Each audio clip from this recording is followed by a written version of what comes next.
The Maine legislature is gearing up to get back to work. That means the many groups that want to influence government decisions are also getting ready. One of the major players in Augusta is always the Maine State Chamber of Commerce, and it now has a new president who will be the leading voice for Maine businesses. 207's Don Kerrigan is here with that story. Hey, Don. Hi, Sam and Rob. The new boss at the Maine State Chamber of Commerce is Patrick Woodcock. And if that name sounds familiar, probably should. He's worked at jobs in Maine state government as well as in Massachusetts before taking this one. And Patrick Woodcock told us that his primary job is to make sure that business in Maine has a say in creating new state laws. Cool. Yeah, things going okay? Patrick Woodcock is a Mainer who knows his way around government, and now he's helping Maine businesses learn those same lessons. Nothing compares to somebody who is living, working in Maine, trying to run a business, to speak to what a public policy means to them. We're likely to be seeing and hearing a lot from Woodcock. He has been hired as the new president of the Maine State Chamber of Commerce, arguably Maine's most influential business group, and often a key player on major issues facing state government. One of those few voices that's primary purpose is to find the practical, to find common ground, and ultimately to work on public policy that supports the Maine economy. He's had experience doing it. Woodcock was on the staff in Washington for then U.S. Senator Olympia Snowe. In 2013, he was hired by Maine Governor Paul LePage to take charge of the governor's energy office. Then he moved to a similar job in Massachusetts, becoming the Bay State's Commissioner of Energy Resources under former Governor Charlie Baker. He came home to Maine after Baker left office, and now will use all that public sector experience to improve the relationship between government and the private sector. Do you think it's a good one?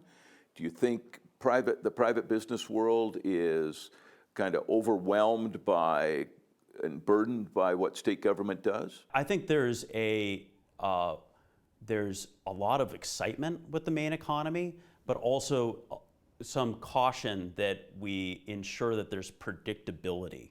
The things that I've heard from my members that they most want to have the ability to do is clarity in regulations, consistency, that there's not as much disruption, that things change every legislature. By House Amendment A and House Amendment One example of that change is unfolding right now. The legislature earlier this year passed a bill requiring businesses to provide paid family leave. Governor Mills supported it. Many businesses were opposed to the bill because of some details and the costs. It's the most significant undertaking for rulemaking in Department of Labor in decades. Now the state chamber and its new president will play a major role negotiating the final rules and details for that program. The law is with us.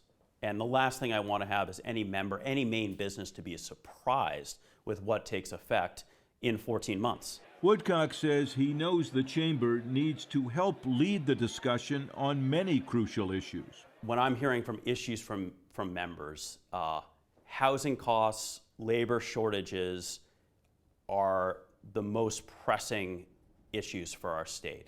And I do think that that's recognized by the governor and the legislative leadership. Energy costs are certainly high on that list. We're also one of the most expensive energy regions of the country, right? And when that places a burden on business. Oh, absolutely. And the thing that is really disconcerting is that does not have to be the case. Woodcock, the former energy director for 2 states, says New England needs to work together to lower energy costs. We have plentiful gas supplies close to us. We have offshore wind resources close to us and a neighbor that has hydroelectricity to integrate into our system. There will be no shortage of issues on which to advocate for business and negotiate with government. And Patrick Woodcock says the key is to earn and keep the trust of all sides to find what he calls those practical solutions. There's a rising tide for Maine. A lot of people can value the quality of place that we have. A lot of people are seeing, sadly, the repercussions of a changing climate that makes Maine more appealing. I think the question is not lose sight of how we have the fundamental business conditions where people are not just moving here, but they're making things here. Just 6 weeks into the new job, he is clearly ready for the work. Patrick Woodcock grew up in Hamden, graduated from Bowdoin, and has been living in Portland with his family for some time, even while he was working in Massachusetts. He says he is happy to be back in Maine with this full-time job, is enjoying reconnecting with parts of the state he hasn't been to for a while, and connecting with business, and he called it a dream job. Good for him. Don, thank you. Welcome.